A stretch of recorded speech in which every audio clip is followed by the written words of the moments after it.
We find ourselves saying, I'll do that tomorrow, but that tomorrow never comes. We have all been there a night before exams, with the clock is ticking, the pressure is mounting, yet we find ourselves scrolling social media and watching that last episode. So, what is that we are not able to start studying? We want to study, yet we find ourselves doing other enjoyable activities where we have to study. This is just not about being lazy.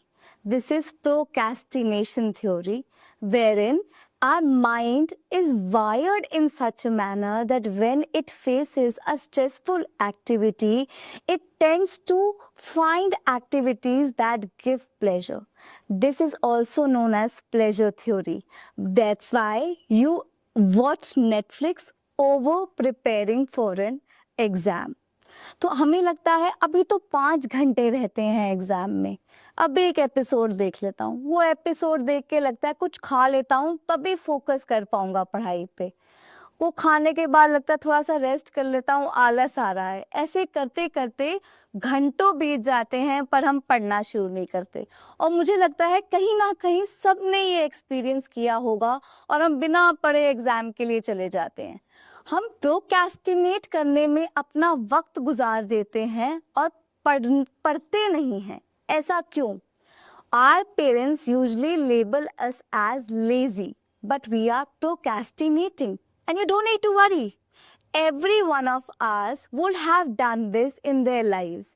क्योंकि हमारा दिमाग ही ऐसा wired है. So we need to understand the psychology of mind in order to adopt strategies that avoid procrastination and we focus on productive tasks.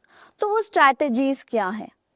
जैसे कि if you have a lot of syllabus, you need to cut down that vast syllabus into small manageable tasks. जब आप वो manageable task में convert कर देंगे, you'll be able to focus concentratedly on that one topic at one time. And by focusing on one topic at one time, you'll be able to complete that vast syllabus slowly, but you will surely do it. Another strategy that can be adopted by you for avoiding procrastination and focusing on that productive task is managing your intervals. So you need to work in intervals. For example, you give yourself 25 minutes, that those 25 minutes you will be concentratedly focusing on studying. Maybe on one topic, maybe on one chapter. So you will be studying those 25 minutes without any distractions. And after that, following up that interval with a short break. So you will be rejuvenated to further study in the next interval. This will help you in not feeling overwhelming with a lot of syllabus, and you'll be able to complete your syllabus on time while you'll be rejuvenated to even revise it further for scoring much better marks. So it is very important to understand the psychology behind the behaviors of your child rather than labeling them as lazy. And even it is important for the student to realize that you need to adopt strategies to be more productive in life so that you turn out to be successful. So if you need more such informational videos, please subscribe to our channel.